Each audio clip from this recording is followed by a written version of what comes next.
Hi guys, welcome back to George Reads once again.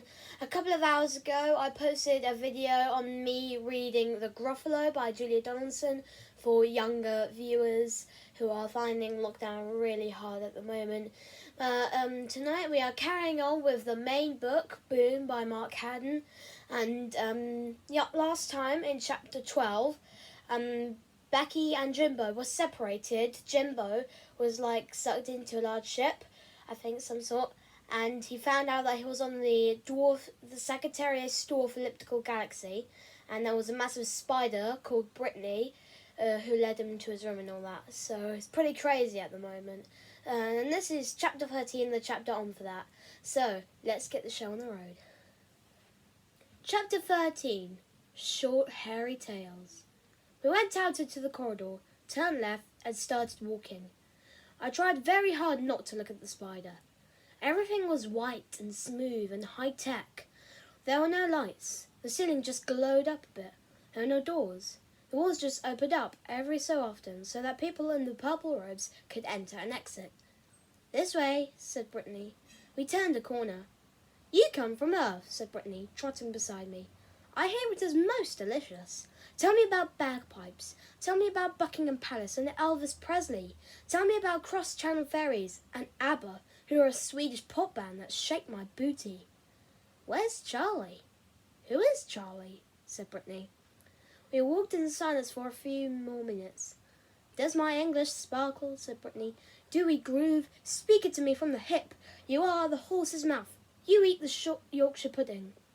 I was very tired. I needed sleep, and I wasn't in the mood for an argument. "Yes, you groove." "Disco Inferno," said the giant monkey spider, waving two legs in the air.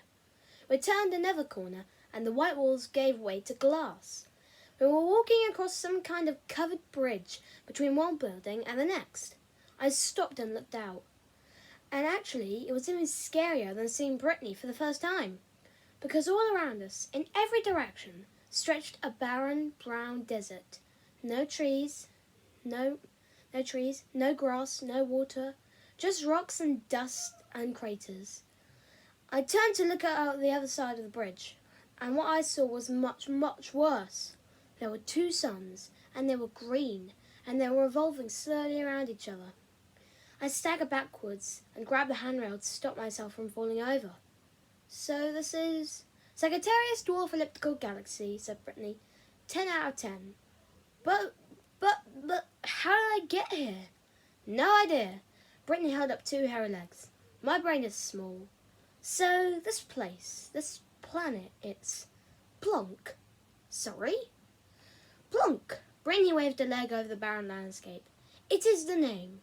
"Plonk," I said. "That is the most stupid name for a planet I have ever heard." Brittany looked decidedly huffy. "It is the most serious and shiny name in our language." "Oh." "You have one called Moon," said Brittany. "That is our word for passing wind out of the bottom. Now follow me." "So these people," I said, "Mrs. Pierce and Vanderthingy." "Not human," said Brittany. "Short hairy tails and no belly buttons." I thought of Mrs. Pierce with a short hairy tail, and it made me feel a bit ill. So I decided to stop asking questions. "Whoa there," said Brittany.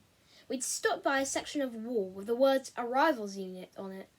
Brittany said, "Sneck it." There was a pop, and a door appeared in the wall. "Through here." We stepped into another corridor. The people there almost looked normal. None of them were wearing purple robes. Most were wearing jeans and t-shirts. There was a Doctor Who t-shirt. There was a Zen Warrior Princess t-shirt. One woman with large bosoms was wearing a t-shirt which said, "Set lasers to stun." "Your room," said Brittany. "Sneck it." The wall opened with a pop. "Go in, human boy." She was obviously still huffy about the Plonk thing. I stepped inside. There was a white bed. There was a white chest of drawers. There was a white cubbyhole containing a white toilet and a white sink. Brittany said, "Snore no, snort now." Door locking. There was another pop and the door disappeared.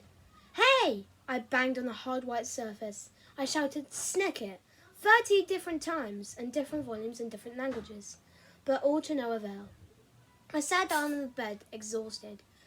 On top of the chest of drawers there was a kettle and a selection of tea bags and pre-prepared biscuits, just like in bed and breakfast. In the first drawer was a small library of boy books, SAS memoirs, football annuals, superhero comics. In the third drawer there was nothing except some coloured balls the size of large marbles. I picked a few up.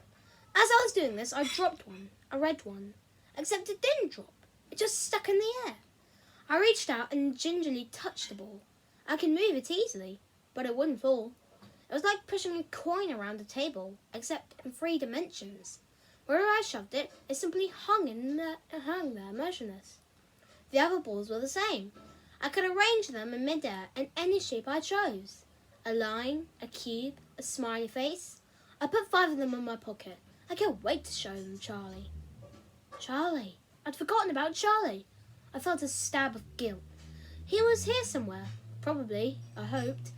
And here I was mucking about with floaty balls and thinking how cool they were. I had to find him, except the door was locked and I was shattered. In the morning, yes, I'd find him in the morning. But right now, I laid my head down on the pillow. It was amazingly soft and comfortable. I was asleep in seconds. And that's the end of chapter 13. It's a pretty short chapter there, but I'm not the writer of the book, and it is 1 chapter a night, so sorry for the short video if it's like too short for you, but rules are rules. Thank you guys for watching, and I hope you enjoyed the Gruffalo episode, so goodbye.